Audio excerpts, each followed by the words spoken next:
अक्ल रखने वाला और अक्ल ना रखने वाला बराबर नहीं हो सकते। टिकटॉक पर किस तरह कैसे राग़िब किया जाता है जनरेशन को टुवर्ड्स बैड थिंग। ये इस लड़के की वीडियो देखिए, ये बता रहा है बेगम को कि भाई तेरा अभी बच्चा पैदा हुआ है, तू बस आ घर से, दहलीज से बाहर रख कदम। ये चिल्ला चुल्ला, ये जाहिलों की बातें, ये जाहिलों की बातें नहीं है, ये आपके बुजुर्गों की बातें हैं। और उन्होंने ऐसे नहीं की, मेडिकल साइंस भी इन्हीं को कहती है। ये वीडियो देखिए। सबसे पहली बात ये कि छिला ये फजूल चीज है। मैं तुम्हें ये इजाजत देता हूँ कि तुम अपना छिला तोड़ के इस गेट से बाहर कदम रखो। मैं तुम्हें इजाजत दे रहा हूँ, तोड़ दो ये रस्म। नहीं, ये रस्म तोड़ दो। मैं कह रहा हूँ आज तुम ये रस्म तोड़ दो। इस गेट से बाहर पैर रखो और छिला टूट जाएगा। रखो रखो रखो, जल्दी करो। लो जी गाइस, हमारी छिले की रस्म टूट गई है। वीडियो आपने देख ली। अब इस बच्चे की जहालत पे तो मैं बात नहीं करूंगा, लेकिन इसकी वजह से बहुत सारे लोग अपने बीवियों की सेहत ज़रूर ख़राब कर देंगे, स्पेशली यंग जनरेशन। इसे 4th ट्राइमेस्टर कहते हैं, यानी कि हमल के 3 ट्राइमेस्टर होते हैं, ये चौथा है। 4th ट्राइमेस्टर जो है ये 3 मंथ को डिफाइन करता है बच्चे की डिलीवरी के बाद। ये बड़ा अहम और क्रूशल पीरियड है मदर के लिए भी और उसके बेबी के लिए भी, ताकि वो सिग्निफिकेंट फिजिकल, इमोशनल और लाइफस्टाइल चेंजेस को अडेप्ट कर सकें। और इसी टाइम में रेस्ट खातून के लिए इंतहाई अहम है। इसीलिए इंक्लूडिंग चाइना और बहुत सारे रीजन्स में कन्फाइनमेंट नाम का एक पीरियड है जिसको हम लोग छिला कहते हैं। वुमेन को क्यों रेस्ट चाहिए होता है इस ट्राइमेस्टर में? भाई उसकी यूट्रस हील कर रही होती है, यूट्रस अपनी जगह पर वापस आती है प्री प्रेगनेंसी साइज में, जो कि एग्जॉस्टिंग भी होता है और खातून के लिए पेनफुल भी होता है।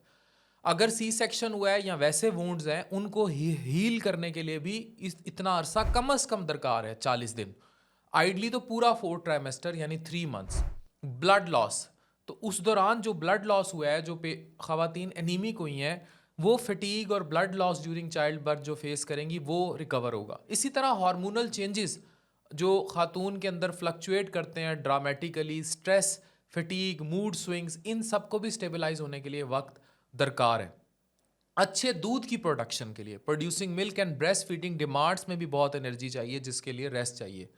जो प्रेगनेंसी के दौरान जो खातून स्लीप से लड़ी होती है, नींद पूरी नहीं होती, मुझे अफसोस होता है कुछ शौहर हजरात उस छिल्ले में भी औरत से बहुत ज़्यादा काम कराते हैं, वो चीज़ भी खातून को बर्न आउट कर देती है। फिर एक पोस्टपार्टम डिप्रेशन और एंग्जाइटी का पीरियड होता है, जिसके लिए रेस्ट, सपोर्ट और सेल्फ केयर चाहिए। अगेन फिर बच्चे को अडेप्ट खातून एक्सेप्ट ही नहीं कर रही होती। आपको पता है ऐसी साइकोसिस की कंडीशंस भी हैं जहां माँ खुद बच्चे की जान की वैरी हो सकती है।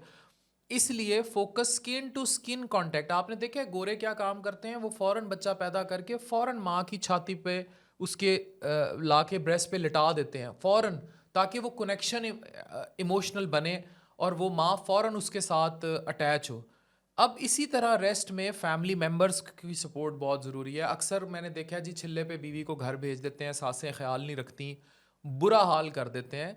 तो ये काम इन्वायरमेंट बनाना, कोई लड़ाई झगड़ा नहीं, उसकी हेल्प करना, शौहरों को उसकी हेल्प करना, ये कल्चरली ट्रेडिशन के तौर पर अडेप्ट अगर हमारे माशरे में है, तो ये south Asian, Chinese and Latin American culture में भी है कि जो कहते हैं कि ये तो लाजमी है 30 से 40 दिन का रेस्ट। ठीक है, इसमें नरिशिंग मील्स, फिजिकल एक्सर्शन उसको कम करना और फैमिली सपोर्ट बहुत इंपॉर्टेंट है। Rest is not a luxury, लेकिन एक नेसेसिटी है in 4th trimester to ensure mother's physical emotional wellbeing which directly benefits the baby.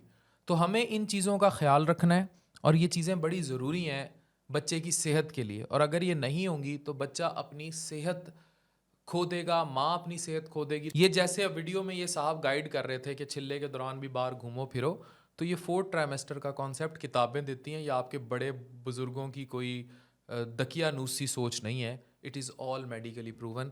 तो प्लीज़ वो बांटें नॉलेज जो बांटना चाहिए, जहालत के पीछे ना चलें। डॉक्टर अफान कैसर, साइनिंग ऑफ।